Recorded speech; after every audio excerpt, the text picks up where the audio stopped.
आज हम देखने जा रहे हैं भारत का भूगोल। इसमें हमारी ये चौथा पार्ट है। इसमें हम पॉइंटर फॉर्म में से देखेंगे भारत के भूगोल से जितने भी प्रश्न आए हैं पहले में पीवाईक्यू में। अब क्योंकि हमारा पेपर बहुत पास आ गया है, ठीक है, तो हम पीवाईक्यू से इसका रिवाइज कर रहे हैं। तो जित भी इसमें पॉइंटर फॉर्म में रिवाइज करने का सबसे अच्छा तरीका इसलिए होता है ये, क्योंकि बस क्वेश्चन होते हैं और आंसर होते हैं, बस इसे रट लो। आपका जो रिपीट होंगे इसी में से, आप क्वेश्चन 20-30 रिपीट इसी में से हो जाएंगे और नॉलेज भी आपको मिल जाएगी, रिवाइज हो जाएगा। तो ये चौथा पार्ट है, चलिए शुरू करते हैं। राज्य से हम शुरू करेंगे, भारत के राज्य और केंद्र शासित प्रदेश हमारा चौथा पार्ट है।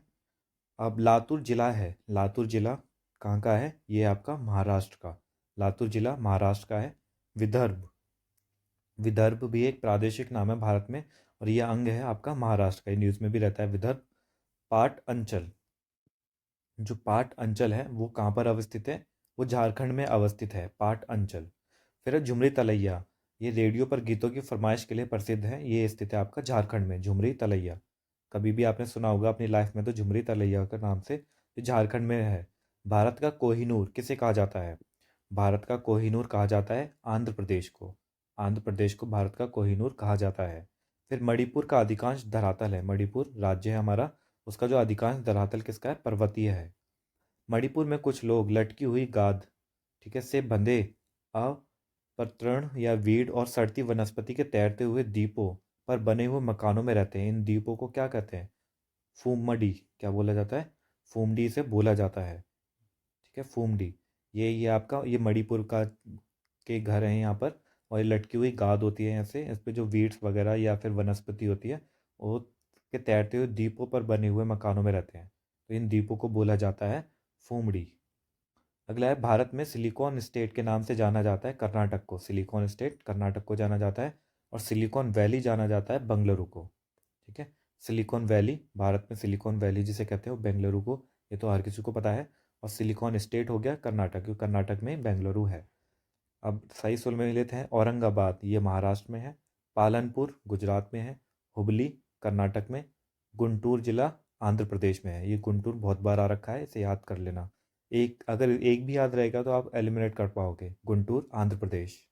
अगला है छत्तीसगढ़, ये सही सो में लेते हैं, छत्तीसगढ़, छत्तीसगढ़ मैदान, झारखंड छोटा नागपुर पठार, महाराष्ट्र वृष्टि छाया प्रदेश होता है, कर्नाटक मालनड। अगला है अंबाला, खुर्जा, करनाल, रोहतक में से राष्ट्रीय राजधानी प्रदेश में अवस्थित है। तो इसमें जो अवस्थित है राष्ट्रीय राजधानी क्षेत्र में वह खुर्जा, करनाल और रोहतक, ठीक है। अंबाला इसमें अवस्थित नहीं है, खुर्जा आएगा, खुर्जा, करनाल और रोहतक। फिर दिल्ली के अतिरिक्त राष्ट्रीय राजधानी क्षेत्र में सम्मिलित हैं। तो कौन कौन से होते हैं राष्ट्रीय राजधानी क्षेत्र में? एनसीआर में तो हरियाणा होता है, उत्तर प्रदेश आता है और राजस्थान का कुछ भाग आता है, ठीक है। ये तीनों स्टेट और दिल्ली तो आता ही आता है, तो इसके ये पार्ट होते हैं। फिर मध्य प्रदेश की सीमा लगती है, मध्य प्रदेश राज्य की जो सीमा लगती है वो 5 राज्यों से लगती है, गुजरात से, राजस्थान से, उत्तर प्रदेश, छत्तीसगढ़ और महाराष्ट्र से। अगर आपको इंडिया का मैप अच्छे से याद है तो आप आराम से इसे कर लोगे। मध्य प्रदेश बीच में है। क्षेत्रफल के क्रम में भारत के 4 बड़े राज्य हैं। तो सबसे बड़ा राज्य है हमारा राजस्थान, उसके बाद हमारा आता है मध्य प्रदेश, तीसरा आता है महाराष्ट्र, चौथा आता है उत्तर प्रदेश। उत्तर प्रदेश चौथे नंबर पर आता है, ना कि पहले या दूसरे नंबर पर। कई लोगों को लगता है कि उत्तर प्रदेश दूसरे नंबर पर आता है, तो ऐसा नहीं है। पहले नंबर पर तो राजस्थान ही है, दूसरे नंबर पर मध्य प्रदेश आता है, तीसरे पर महाराष्ट्र आता है, चौथे नंबर पर आता है हमारा उत्तर प्रदेश। फिर है भारत के समस्त राज्यों में क्षेत्रफलानुसार उत्तर प्रदेश का स्थान है, तो उत्तर प्रदेश है आपका चौथा स्थान होता है। भारत के राज्यों हिमाचल प्रदेश, उत्तराखंड, छत्तीसगढ़, झारखंड का उनके क्षेत्रफल के अवरोही क्रम में सही क्रम क्या है? तो सबसे पहले आपका आएगा छत्तीसगढ़, फिर आएगा आपका झारखंड, फिर हिमाचल प्रदेश और फिर उत्तराखंड, इस तरीके से इसका अवरोही क्रम आएगा। अगला है कर्नाटक, राजस्थान, तमिलनाडु, महाराष्ट्र का उनके भौगोलिक क्षेत्र के अनुसार घटता क्रम है। तो घटता क्रम क्या आएगा? सबसे पहले आपका राजस्थान, ये तो पता ही है आपको, उसके बाद महाराष्ट्र, फिर कर्नाटक और तमिलनाडु, ये इन स्टेट के हिसाब से है।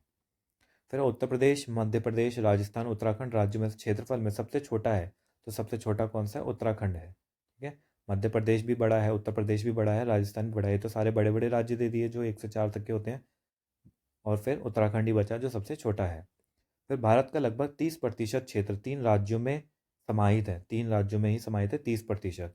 तो राजस्थान, मध्य प्रदेश और महाराष्ट्र। फिर भारत में जनसंख्या के अनुसार तीसरा एवं क्षेत्रफल में 12वां राज्य है। जनसंख्या के अनुसार तीसरा है और क्षेत्रफल में 12वां राज्य बिहार है। उत्तर प्रदेश की सीमावर्ती राज्य, जब हम उत्तर प्रदेश स्पेशल पढ़ते हैं तो इसमें भी बहुत बार प्रश्न आते हैं ये। तो इसके सीमावर्ती राज्य आपके हिमाचल प्रदेश, हरियाणा, राजस्थान, मध्य प्रदेश, छत्तीसगढ़, झारखंड, बिहार, उत्तराखंड और केंद्र शासित प्रदेश दिल्ली, ये सारे राज्य आते हैं। फिर असम घिरा हुआ है, असम घिरा हुआ है 7 राज्यों से।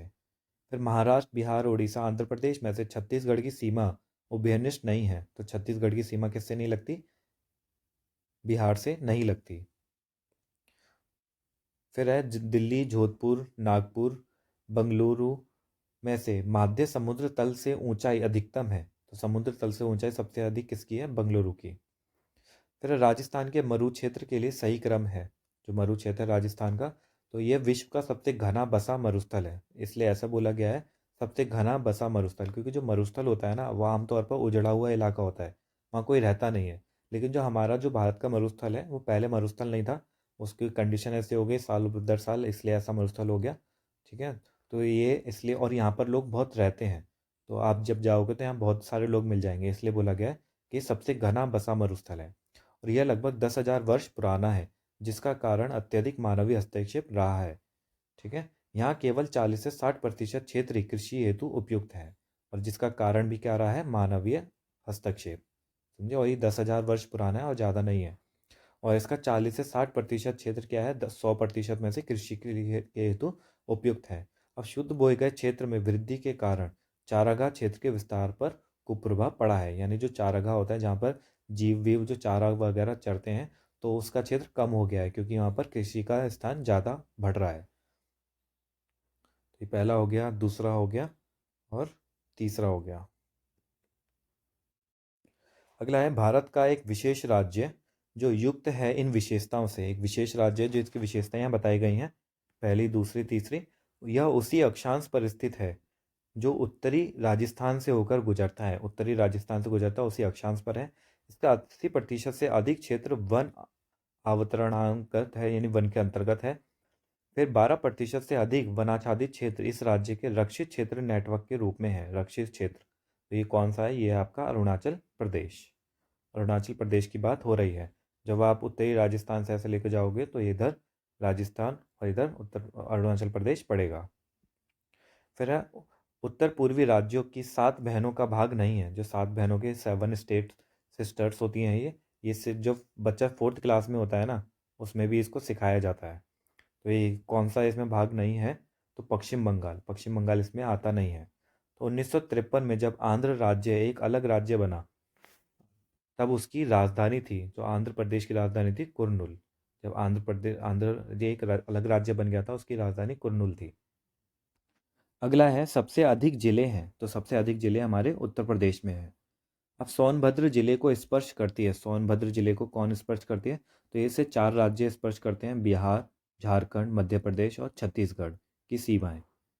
अब है 4 दक्षिणी राज्य आंध्र प्रदेश, कर्नाटक, केरल और तमिलनाडु में से सबसे अधिक भारतीय राज्यों के साथ सीमावर्ती है, तो कौन सा सबसे ज़्यादा है? तो आंध्र प्रदेश और कर्नाटक में से प्रत्येक, दोनों हैं इसमें जो सबसे ज़्यादा सीमा लगाते हैं। तेलंगाना राज्य की सीमा बनाता है, तेलंगाना की सीमा है आंध्र प्रदेश, कर्नाटक, महाराष्ट्र और छत्तीसगढ़। अब मणिपुर की राजधानी है, मणिपुर की सबको पता होता है इम्फाल राजधानी है। अब गुजरात की राजधानी, ये भी सबको पता है, गांधीनगर है। राजस्थान, ये भी सबको पता है, जयपुर है। मतलब इनमें ऐसी पूछी जाती हैं जो हर किसी को पता ही होगा, वैसे भी हमारे भारत की तो सबको पता ही होता है, बच्चों को पता होता है। अरुणाचल प्रदेश की राजधानी ईटानगर।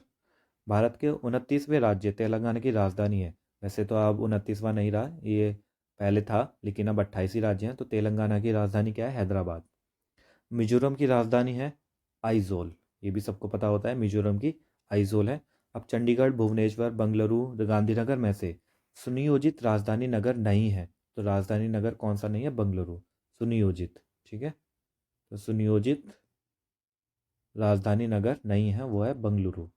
अब सही सुमेलित है असम, दिसपुर, नागालैंड, कोहिमा और मेघालय, शिलांग।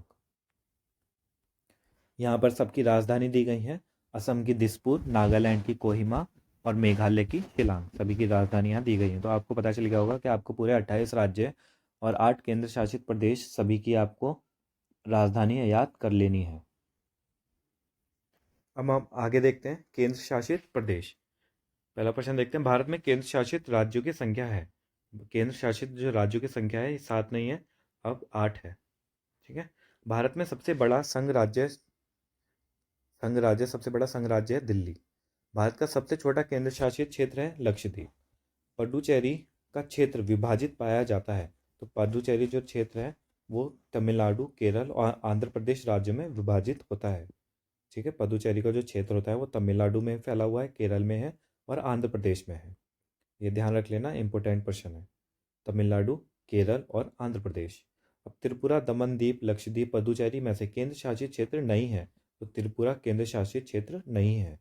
दमन दीप है, लक्षद्वीप है, पुडुचेरी भी है। दमन और दीप के बारे में सही कथन है। दमन और दीप के बीच खंबात की खाड़ी है, इसकी राजधानी दमन है। ठीक है। दमन और दीप के बीच की क्या है? खंबात की खाड़ी है और इसकी राजधानी क्या है? दमन दीप की दमन है। फिर है सिलवासा, राजधानी है। सिलवासा किसकी राजधानी है? दादरा और नागर हवेली की। ठीक है, सिलवासा। भारत की केंद्र शासित प्रदेश है। तो केंद्र शासित प्रदेश आपका दिल्ली, चंडीगढ़, लक्षद्वीप, दादर नागर हवेली, पुडुचेरी, अंडमान निकोबार द्वीप समूह तथा दमन और दीव। अब क्योंकि ये पुराना है तो आपको पता होगा अभी 8 हैं, और 8 में से आपको पता है जम्मू कश्मीर और जो लद्दाख था उनको आप यूटी बना दिया गया है, और इसमें से जो दादर और नागर हवेली था और दमन दीव था उनको एक साथ जोड़ दिया गया है। तो इस वजह से इधर कम हो जाते हैं और 2 बढ़ जाते हैं। ठीक है। तो यहाँ पर दिल्ली होगा, चंडीगढ़ होगा, लक्षद्वीप होगा, दादर नागर हवेली और दमन द्वीप एक ही हो जाते हैं। फिर और अंडमान निकोबार द्वीप समूह होगा, पुडुचेरी होगा, और इसके बाद आपका आ जाएगा जम्मू और कश्मीर। ठीक है। और एक आपका आ जाएगा लद्दाख। ये आपके हो जाते हैं 8।